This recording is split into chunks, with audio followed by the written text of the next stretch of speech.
Your wedding day will last a couple of hours, but the pictures will last a lifetime. And that means that brides and grooms really should consider some key things before they commit to one person who's going to take those pictures for the once-in-a-lifetime event. Hollye Schumacher has worked with hundreds of couples, so we invited her to offer a little bit of insight into our big day. Welcome to Sonoran Living. Thank you for having me. Beautiful collection of work here. Beautiful collection. Tell me about the types of styles that are out there now in wedding photography. There's 3 different styles. There's traditional, photojournalistic, and then editorial/fashion. Traditional is something that you'd see the group shots, very well lit with the family, very posed. Editorial is more of the edgy stuff you would see in a magazine. It's usually fashion inspired. And then photojournalistic is like newspaper photographer inspired, more candid, what you would call traditionally, or just more of the real and emotional shots. The ones where people are crying and you capture it. Exactly. Now, what do you shoot? I shoot a combination of all 3. I photograph the photojournalistic to tell a story of the day, to really get the key moments that happen throughout the day. I photograph the fashion to really kind of set my images apart from other photographers. I like to pose and work with my clients. It usually involves a little bit more synergy with me and my clients as well. And then traditional is always important because the family and the parents always want those shots. Yeah, I think I have a whole wedding of the traditional, and now I'm regretting it. But I know there are some new trends that kind of emerged even from 8 years ago when I was married to now. So what are some of those trends? There's quite a few really exciting trends that are happening now. For one, there's a lot of texturization of images where photographers will either photograph their own textures or purchase them and then overlay them on the image. It looks really neat. It creates more of a 3-dimensional effect and more of an edgy look to the image. There's also bridal boudoir where photographers are photographing either 2 weeks prior to the wedding or on the wedding day with the bride. Typically these shots are for the groom's eyes only, given as a gift to him later in the after the honeymoon.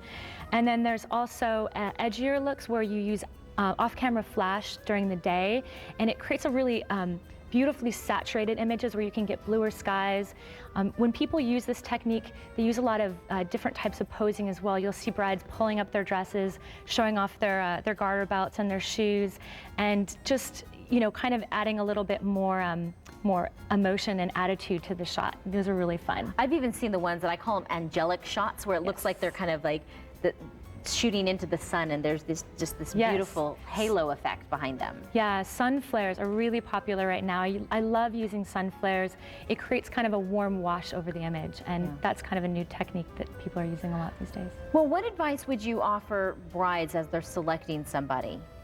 Well, personality is important, just as important as photography, I think. A lot of times the photographer is with the couple just as long, or with the bride just as long as the groom is, if not more. So they're there during the getting ready process. So you want to find somebody that's, if you're a laid-back person, that's as laid back as you, or if you're excitable, as excitable as you, that kind of matches your personality. Well, and there are some brides, and I mean, you know, we've kind of dubbed this term bridezilla. They are very particular about their wedding in general, but especially their pictures. So how do you find a good match for somebody that kind of knows that they've got an inner bridezilla? If they're very particular, they can always hire a photographer and just do the engagement session. They don't have to commit to actually having them photograph the day. If they work well with that photographer and if they like their images, then book them. And so that's okay to do that, just to do the one, and it's kind of a trial run. Definitely. What about actually looking good in your pictures? Because it's one thing to have a great photographer, but you want to have a fantastic looking bride as well. Yeah, that's so important. I mean, obviously, if you feel good, you'll look good. So getting a lot of sleep, not drinking too much at the rehearsal dinner, hydrating throughout the day, and then snacking throughout the day. A lot of times anxiety kicks in and people forget to eat, but it's important to sustain your energy throughout the day. And I know that there are some tips and tricks that you can offer on how we can look really good in our pictures, like even in the way we pose. I've seen them in other people's images, so can you offer some tips on that? Definitely. I mean, I've learned some stuff from looking at shots from the red carpet, and there's definitely a posing style for women that will emphasize your dress and your curves. Let me show you. I'm going to grab this. I love it. Show us. Show us. We want the real life application. This is my bouquet. What we'll do is I typically have the bride point her toe towards me, the photographer, and what that does is it creates a nice line in the leg, and if there's any embellishments on the dress, it'll show off that. And to hold the bouquet lower, not high, but keep your arms out, roll your shoulders back, and it just really emphasizes the female figure and what we call an S-curve in the industry, where you have the line coming up the body. So that's what I recommend. In the dress it'll look gorgeous. Yes. You know, your images certainly inspire a lot of people just to kind of want to at least try and take pictures in their own homes. And so you're kind of that inspiration for people. You offer classes. Tell me about that. I do. I offer beginning classes for people that are trying to understand their camera and make better pictures. In the past, I've done a lot for moms that want to take better pictures of their kids, either on vacation or at home. Well, and I think it's even great for brides and grooms if they are maybe buying a DSLR, the fancy dancy camera.